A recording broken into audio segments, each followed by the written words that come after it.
That's it. It's official. I have no friends anymore. What happened? Is everything okay? Sonia didn't wish me a happy birthday. That's it? What do you mean that's it? That's a friendship ender. You end friendships over birthdays? Yeah, well, you wouldn't know. You guys probably wish each other a happy birthday every year. I don't even know when his birthday is. Same. I literally just wait till someone says happy birthday in the group chat. What? How do you guys function like this? It's just how... This is totally normal. If you want to understand girls, let me mansplain them to you. All right. Everybody has like the Maslow's hierarchy of needs. That's actually outdated, but whatever. This is guys and this is girls, okay? We have all the same needs. But for girls, there's a couple differences. It's like this, okay? The order is a little bit different.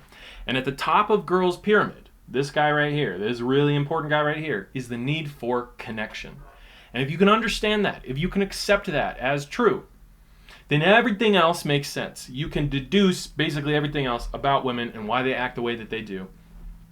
Or at least so gosh darn much of it that like it'll change the way that you interact with women and change the way that you see the world.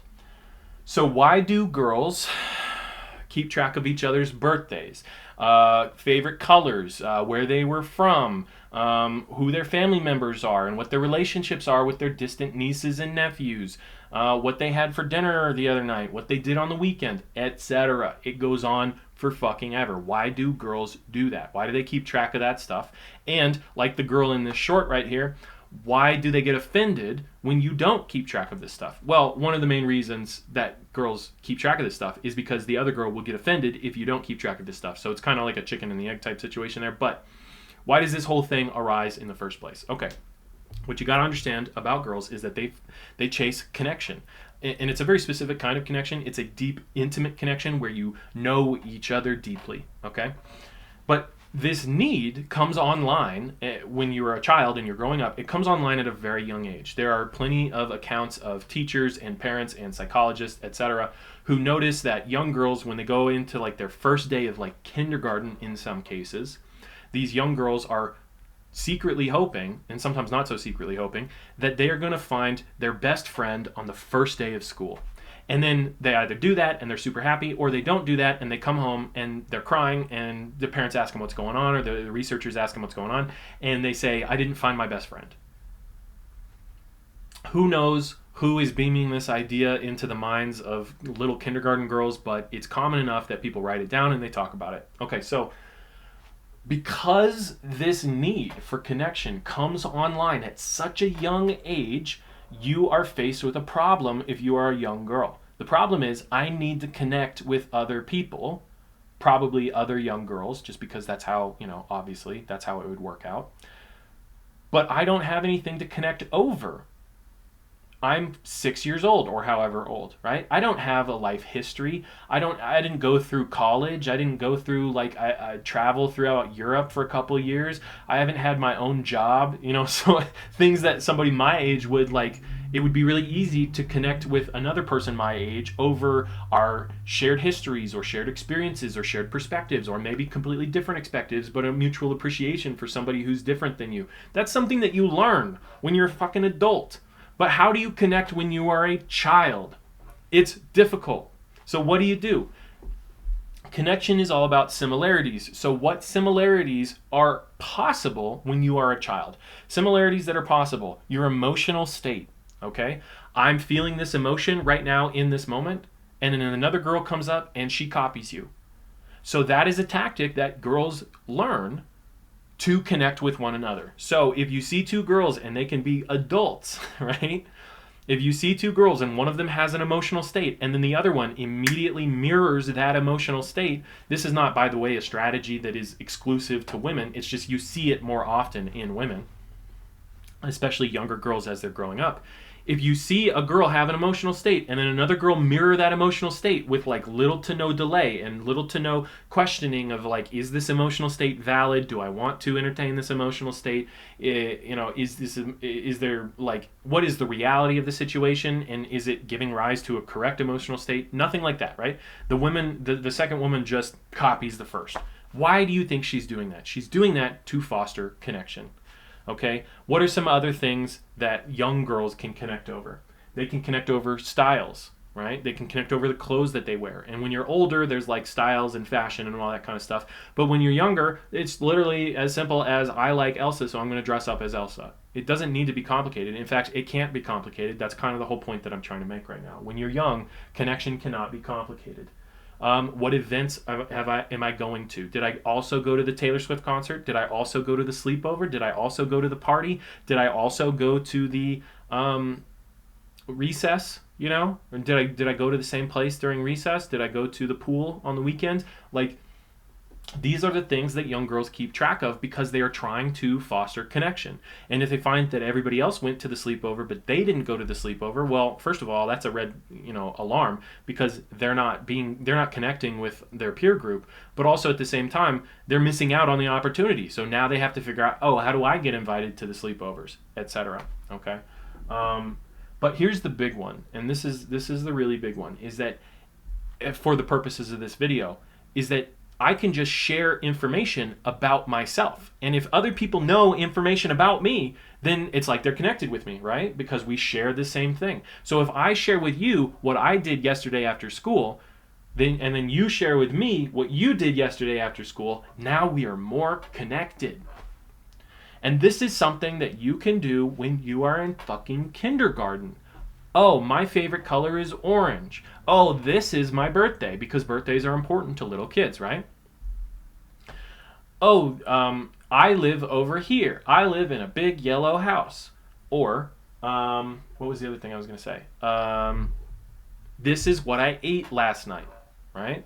This is what we had for dinner. Oh, this is what I have for lunch.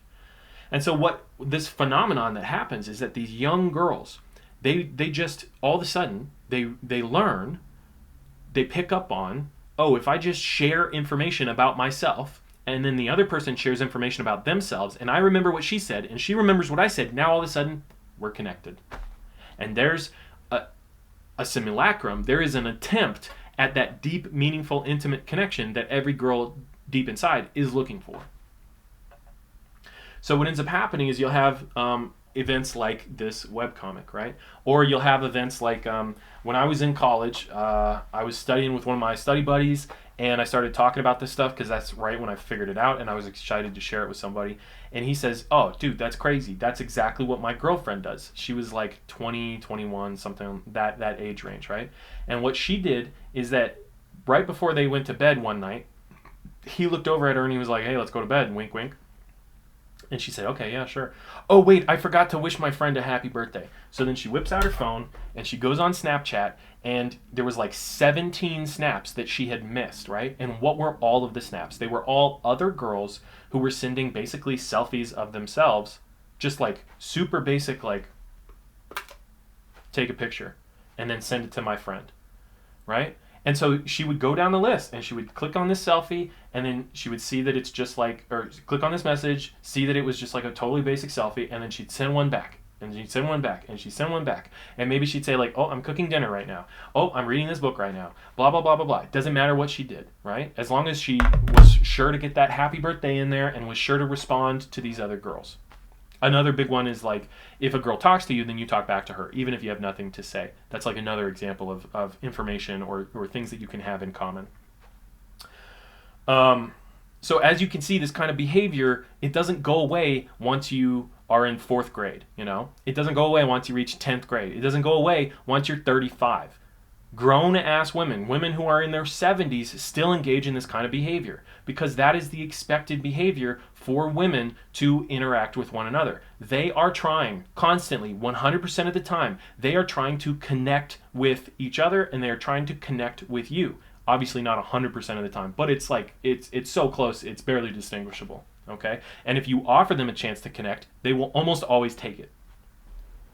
So the point that I'm making is that these young girls have this quest, this priority alert. I need to connect with other people. And that this quest, this priority alert, it comes at such a young age that these girls get normalized into this kind of behavior. They learn this is how you interact. This is how you talk to other people. This is how you act. And then they're this age, right? And they're talking to their friend, and somebody didn't send them a happy birthday, which means, oh shit, now we're not friends anymore. She must not like me, because of course she would know to do this. And then what does she do? How does she respond to that? Does she hit the gym? Does she ignore it and move on with her life? Does she say, oh, I guess we're not friends anymore? Oh, that's weird. Does she reach out to the girl and ask for it? No. What she does is she looks to other people and she tells them about her problems, not expecting a solution, not expecting anything other than like emotional support and engagement. And she doesn't have that other girl, the birthday girl. She doesn't have that girl anymore, but at least she's talking to these guys. It's kind of a narrow viewpoint on what's happening, but